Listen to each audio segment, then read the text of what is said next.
कंकाल का रहस्य। चौरा गांव के खेतों में इन दिनों खुदाई का काम चल रहा था। असल में इसी गांव से होकर एक अच्छी सड़क गुजरनी थी, इसलिए यहाँ खुदाई शुरू की गई थी। अचानक एक दिन खुदाई करने वाली मशीन से कुछ टकराता है। बाद में जब खोजबीन की जाती है तो वहां से 2 कंकाल मिलते हैं। पुलिस गांव के लोगों से पूछताछ शुरू करती है। आप लोगों को क्या लगता है ये किसके कंकाल हो सकते हैं? अरे साहब, हमें क्या पता ये किसके कंकाल है, आप ही लोग पता लगाइए। हम लोग तो बहुत ज़्यादा डरे हुए हैं। हाँ, हमारी फॉरेंसिक टीम अभी आ रही है। ये बताओ कि इस गांव के रहने वाला कोई जोड़ा गायब तो नहीं ना? क्योंकि शुरुआती जांच में तो ये बात सामने आ रही है कि एक कंकाल किसी पुरुष का है तो एक किसी महिला का। साहब, हमें तो बहुत डर लग रहा है। ऐसे कंकाल मिलने का मतलब गांव के आसपास ही किसी की हत्या हुई है या फिर किसी को जलाकर मार डाला गया है। हाँ साहब, हम अपने परिवार को लेकर बहुत ही ज्यादा परेशान हैं। देखिए, आप लोगों की परेशानी हम समझ सकते हैं, लेकिन आप लोगों को पुलिस का सहयोग करना होगा, क्योंकि आपके सहयोग के बगैर हम ये पता नहीं लगा सकते हैं कि आखिर ये किसके कंकाल है और इनकी हत्या किसने की।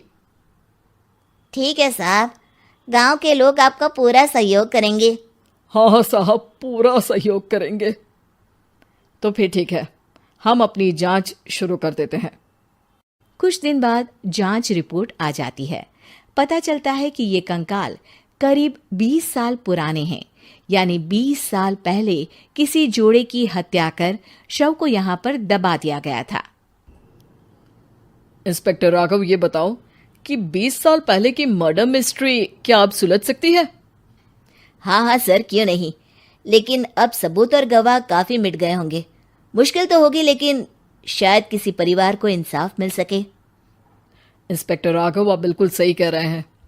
किसी परिवार को तो इंसाफ मिलेगा ही और किसी को उसके किए की सजा भी मिलेगी। जी सर, मैंने तो जांच शुरू भी कर दी है। 20 साल पहले इस गांव के 2 जोड़े अचानक कहीं गायब हो गए थे। मैंने दोनों ही परिवारों के बाकी के सदस्यों से बातचीत शुरू की तो उन्होंने बताया कि उनके बच्चे शहर गए थे, लेकिन आज तक वापस नहीं लौटे हैं। लेकिन ये दोनों शव किस परिवार के सदस्यों के हैं, ये कैसे पता चल सकेगा? सर, मैंने डीएनए टेस्ट करवा लिया है। आज शाम तक इसकी रिपोर्ट भी आ जाएगी। अच्छा, ठीक है। उसी शाम को सर, डीएनए रिपोर्ट के मुताबिक ये दोनों ही लाशें चौरा गांव के रहने वाले प्रधान सुल्तान सिंह के बेटे और बहू की है। लेकिन इनकी हत्याएं किसने की है, ये कैसे पता लगेगा? इसी का तो पता लगाने की कोशिश में जुटा हूं सर। आज सुल्तान सिंह से मिलने भी जा रहा हूं।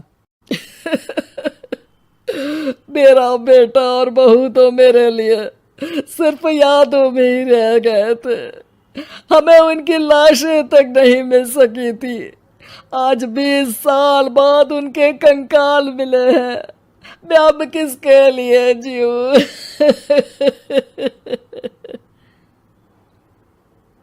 लेकिन सर, क्या आपकी किसी से कोई दुश्मनी थी? अपने बेटे बहू की हत्या के लिए आप किसे जिम्मेदार मान रहे हैं? अब मैं किसका नाम बोलूं?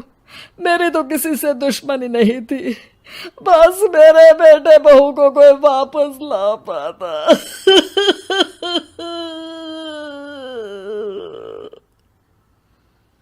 इसके बाद सुल्तान सिंह फूट फूट कर रोना शुरू कर देते हैं। सर, अब आप इनका अंतिम संस्कार करवा सकते हैं। कम से कम इनका शरीर ना सही, इनका कंकाल तो आपको मिला है। लेकिन हाँ, अगर आपको कुछ भी याद आए तो जरूर बताइएगा। मेरी तो बेटा अब उम्र हो गई है, लेकिन मेरे बेटे और बहू के हत्यारों का जरूर पता लगाइएगा, क्योंकि जब तक हत्यारे पकड़े नहीं जाएंगे मेरा मन नहीं मानेगा।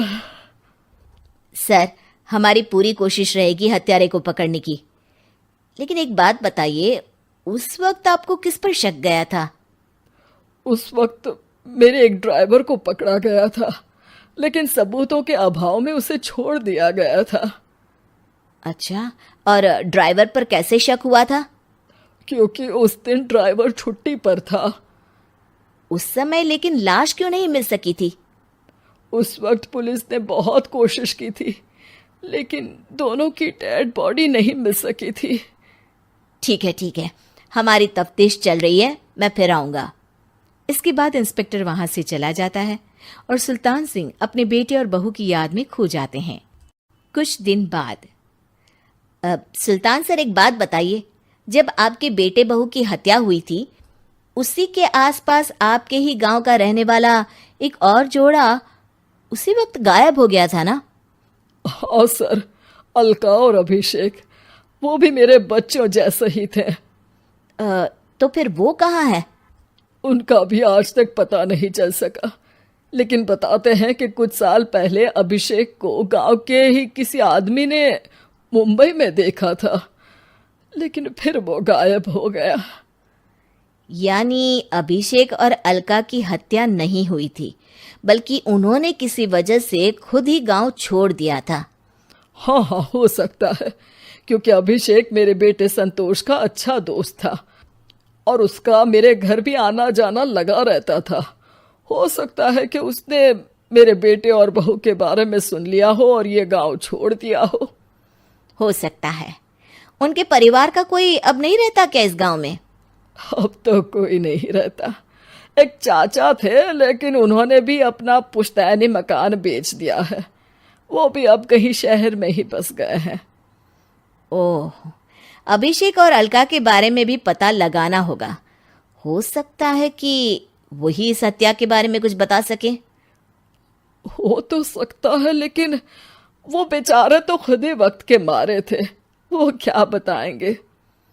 फिर भी सर, जब केस दोबारा खुला है तो जांच तो करनी ही पड़ेगी, और इस बार तो लाशें भी बरामद हुई है। कुछ दिन तक लगातार तफ्तीश चलती रही। एक दिन थाने से सुल्तान सिंह को फोन आता है।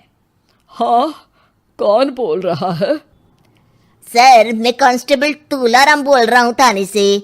आपको थाने आना पड़ेगा। थाने? लेकिन क्यों? सर, किसी की पहचान करवानी है। अच्छा ठीक है, मैं दोपहर तक पहुंचता हूँ। सुल्तान सिंह दोपहर में थाने पहुंचता है। कई पुलिस के अधिकारी वहां मौजूद रहते हैं। सर, आपके बेटे की हत्या का रहस्य आज शायद सुलझ जाए। अच्छा इंस्पेक्टर राघव, पर वो कैसे?